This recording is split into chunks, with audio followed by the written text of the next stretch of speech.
आरोग्य का मॉडर्न युग इस कार्यक्रम में मैं संपदा आप सभी का फिर एक बार स्वागत करती हूँ। इंसान की एक फितरत होती है, चाहे जीवन में जो हो जाए, लेकिन मुझे इंडिपेंडेंट रहना है, मुझे किसी पर भी डिपेंडेंट नहीं रहना है। और इसी सोच के साथ हम हमारा जीवन व्यतीत करने की कोशिश करते हैं। लेकिन कुछ चीज़ें होती है, कुछ हालात ऐसे होते हैं जो हमारे हाथ में नहीं है, हमारे कंट्रोल से बाहर होते हैं। और इन हालातों की वजह होती है कोई ना कोई एक बीमारी। इन बीमारियों में से एक है आर्थराइटिस, जो ज़्यादातर हम सोचते हैं महिलाओं में पाया जाता है, लेकिन ये कितना सही है? आर्थराइटिस होता क्या है, क्यों होता है? इसी विषय पर चर्चा करने के लिए हमारे साथ है मॉडर्न होम्योपैथी के founder chairman doctor Vijay Kumar मानी सर। सर, बहुत स्वागत है आपका। नमस्ते। और मैंने शुरुआत में ही कहा कि हम जो है वो इंडिपेंडेंट रहना चाहते हैं, लेकिन आर्थराइटिस एक ऐसी बीमारी है जो पेशेंट को काफ़ी हद तक डिपेंडेंट बना देती है। तो आर्थराइटिस होता क्या है और क्यों होता है? आर्थो मतलब जॉइंट, आइटिस मतलब स्वेलिंग। आर्थराइटिस मतलब जॉइंट को आने वाला स्वेलिंग। स्वेलिंग आने के बाद डिजनरेशन हो जाता है, उसी वजह से ये गंभीर बीमारी मानी जाती है। सर, ज़्यादातर जो है आर्थराइटिस महिलाओं में हमने देखा है, तो ऐसा है कि ये सिर्फ महिलाओं में होता है या पुरुषों में भी हो सकता है? आर्थराइटिस ये दोनों सेक्स में होता है, महिलाओं में भी होता है और पुरुषों में भी होता है। जॉइंट में सूजन आने की वजह से क्रिपलनेस आता है, वो चलना मुश्किल हो जाता है, सूजन बड़े पैमाने पे आता है। एक छोड़ के दूसरे जॉइंट्स में भी सूजन आती है, क्योंकि मोस्ट ऑफ द टाइम ये बीमारी ऑटो इम्यून टाइप की बीमारी होती है। विदाउट एनी नोन रीज़न ये बीमारी हो जाती है। कुछ महिलाओं में स्पेशली नी में आर्थराइटिस दिखता है, उसका कारण वेट हो सकता है। वो कारण अगर छोड़ दिया तो बाकी के लोगों में छोटे छोटे जॉइंट्स या बड़े जॉइंट जैसे नी जॉइंट, एंकल जॉइंट, ऐसे जॉइंट भी अफेक्ट हो जाते हैं और क्रिपलनेस आता है, क्योंकि मूवमेंट रेस्ट्रिक्टेड हो जाती है, चलना मुश्किल और पेनफुल होता है सूजन की वजह से। इसीलिए लाइफ मतलब आसान नहीं होता वो रुग्णों में। जी। सर, ये इतनी डिफ़िकल्ट लगती है ज़िंदगी जब डिपेंडेंट हो जाते हैं, और आर्थराइटिस में हमने देखा है कि पेशेंट्स के लिए मतलब छोटी-छोटी मूवमेंट्स भी बहुत मुश्किल हो जाती हैं। हाँ, तो इस तरह की इस बीमारी पर इलाज कितना पॉसिबल है? आर्थराइटिस जो जब वेट की वजह से नहीं होगा, बाकी कोई भी कारण से होता है, तो मॉडर्न होम्योपैथी से वो ठीक होता है।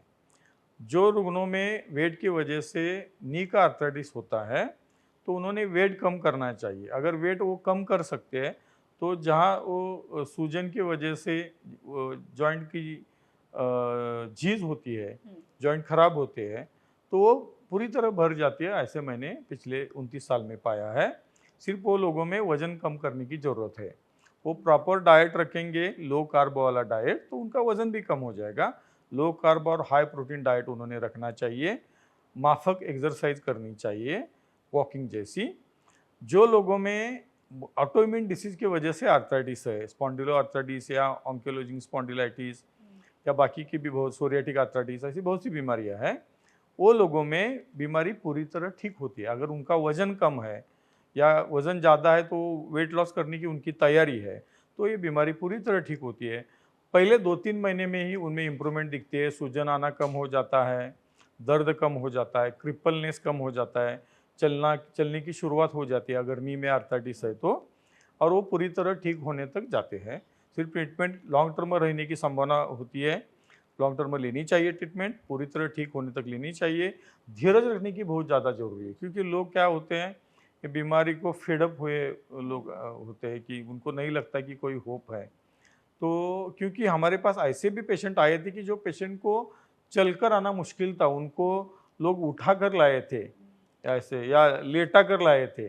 ऐसे पेशेंट भी अपने से उनका क्रिपलनेस चला गया, सभी जॉइंट्स नॉर्मल हो गए, लोग नॉर्मल लाइफ जी रहे हैं, ऐसे भी लोग हैं। तो होप नहीं छोड़ना चाहिए। मॉडर्न होम्योपैथी की ट्रीटमेंट जब तक हम कहते हैं तब तक कंटिन्यू करना चाहिए। निश्चित रूप से आपको उनमें रिजल्ट मिलेगा।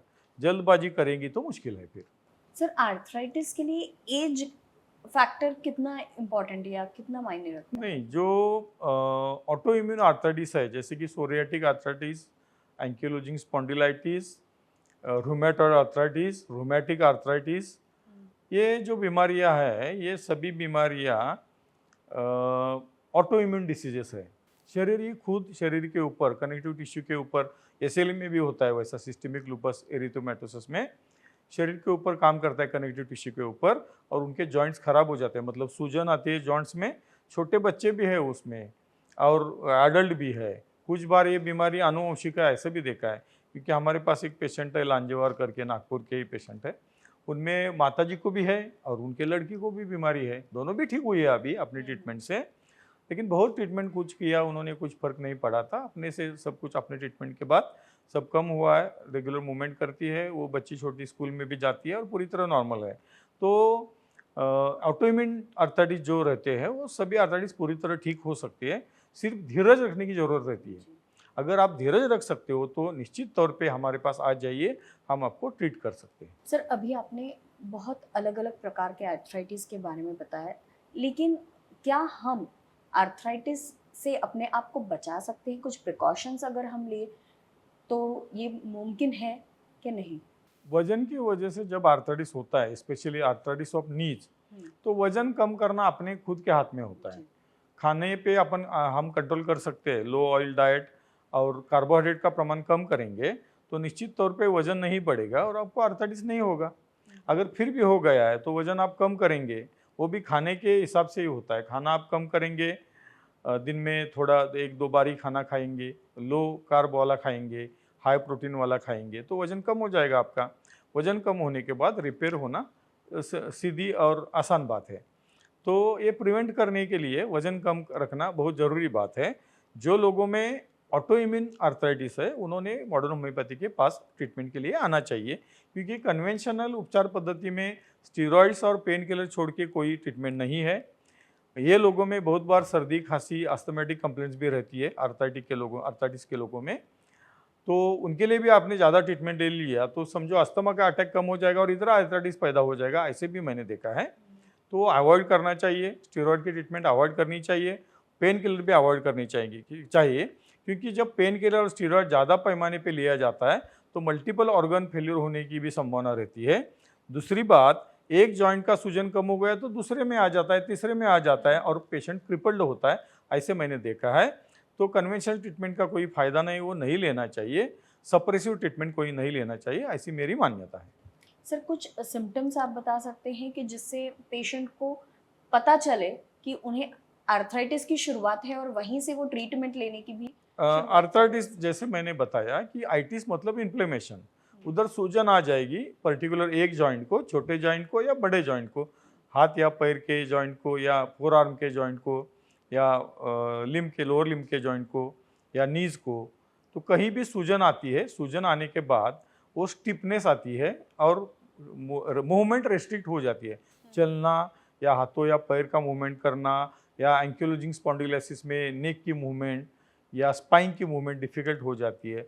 अगर ऐसे होता है तो समझना चाहिए कि वो रुग्ण पर्टिकुलर रोगी को आर्थराइटिस की बीमारी है, चाहे वो ऑटो इम्यून आर्थराइटिस हो या दूसरे कोई वजह से हो, आर्थराइटिस हुआ है ऐसा समझना चाहिए। उसके लिए टेस्ट भी है कुछ, एमआरआई करने के बाद, एमआरआई मतलब मैग्नेटिक रेजोनेंस इमेजिंग, वो करने से पता चलता है कि पर्टिकुलर रुग्ण में आर्थराइटिस है या नहीं है। एक्सरे में भी पता चल सकता है कुछ बार। कुछ टेस्ट भी है, जैसे कि एंटी सीसीपी नामक एक टेस्ट है, दूसरे आरए फैक्टर की एक टेस्ट है, ईएसआर की एक टेस्ट है। ईएसआर उसमें बड़ा रहता है ये लोगों में। तो ये टेस्ट करने के बाद और लक्षण का समुच्चय देखने के बाद डायग्नोसिस होता है कि इनमें कौन से टाइप का आर्थराइटिस है।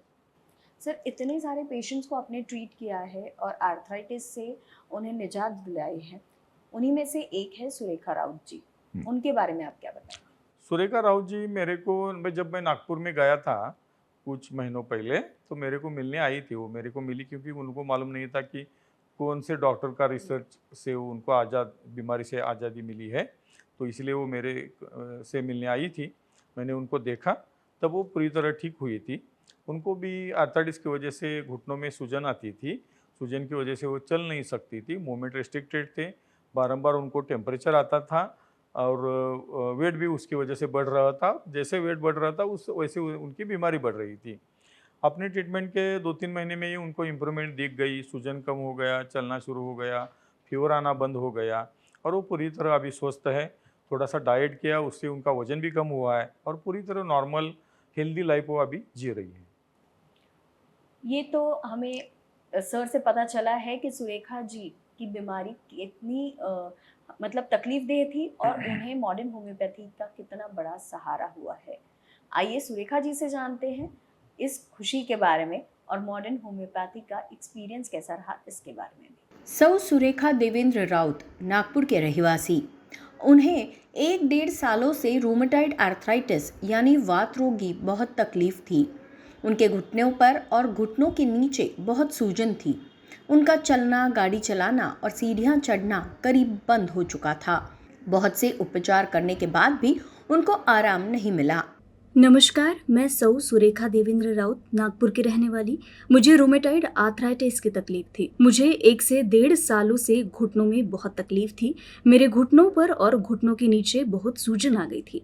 मुझे चलने में भी बहुत परेशानी होती थी। 15 मिनट भी मेरा चलना मुश्किल हो गया था। साथ साथ मेरा गाड़ी चलाना, सुबह सैर पर जाना, सीढ़ियाँ चढ़ना भी बंद था। मेरे घुटनों पर इतनी सूजन थी कि मुझे मेरे पैरों का वजन भी भारी लगने लगा था। उन्होंने रूमेटॉइड आर्थराइटिस पर एलोपैथी आयुर्वेदिक उपचार लिए, लेकिन उसका उन पर कुछ फर्क नहीं हुआ।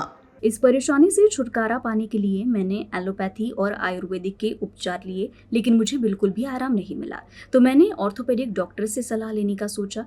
उन्होंने मुझे घुटनों में समस्या होने के कारण सर्जरी करने का सुझाव दिया। उन्हें मॉडर्न होम्योपैथी नागपुर शाखा के बारे में पता चला। वहाँ के डॉक्टर से वे मिली और उन्हें होने वाली सारी तकलीफें डॉक्टर को बताई। डॉक्टर ने उन पर उपचार शुरू कर दिए। उपचार शुरू करने के बाद उन्हें अच्छा फर्क महसूस होने लगा। मुझे मॉडर्न होम्योपैथी नागपुर शाखा के बारे में पता चला। मैं इधर डॉक्टर से मिली। मुझे जो तकलीफें हैं वो मैंने डॉक्टर को बताया और उन्होंने उपचार शुरू किए। उपचार शुरू होने के 15 से 20 दिनों में ही मेरे घुटनों की सूजन कम हो गई और मुझे अच्छा महसूस होने लगा। मॉडर्न होम्योपैथी के उपचार लेने से मुझे सर्जरी करने की बिल्कुल भी ज़रूरत नहीं पड़ी। मैं अब लगातार 6 से 7 महीनों से मॉडर्न होम्योपैथी से उपचार ले रही हूँ और मुझे बहुत रिलीफ मिला है। इसीलिए मैं मॉडर्न होम्योपैथी के डॉक्टरों की बहुत आभारी हूँ। उनके घुटनों की सूजन कम हो गई। धीरे धीरे उनका चलना फिरना भी शुरू हुआ। मॉडर्न होम्योपैथी के उपचार से उनकी सारी तकलीफें कम हो गई है। सौ सुरेखा जी अब सामान्य और खुशहाल जिंदगी जी रही है। आज के एपिसोड में हमने देखा कि जिसे हम लाइलाज समझते हैं, ऐसी आर्थराइटिस जैसी बीमारी भी मॉडर्न होम्योपैथी की ट्रीटमेंट से पूरी तरह ठीक हो सकती है। और जो हम एक इंसान की, हर इंसान की जो इच्छा होती है इंडिपेंडेंट लाइफ जीने की, वो इंडिपेंडेंट लाइफ हम फिर से इस बीमारी का इलाज कराकर जी सकते हैं। आज की ये चर्चा यहीं समाप्त करते हैं। अगले एपिसोड में फिर मिलेंगे एक नए विषय के साथ, एक नई बीमारी के बारे में जानेंगे और उसके इलाज के बारे में भी जानेंगे। तब तक के लिए नमस्कार। नमस्कार।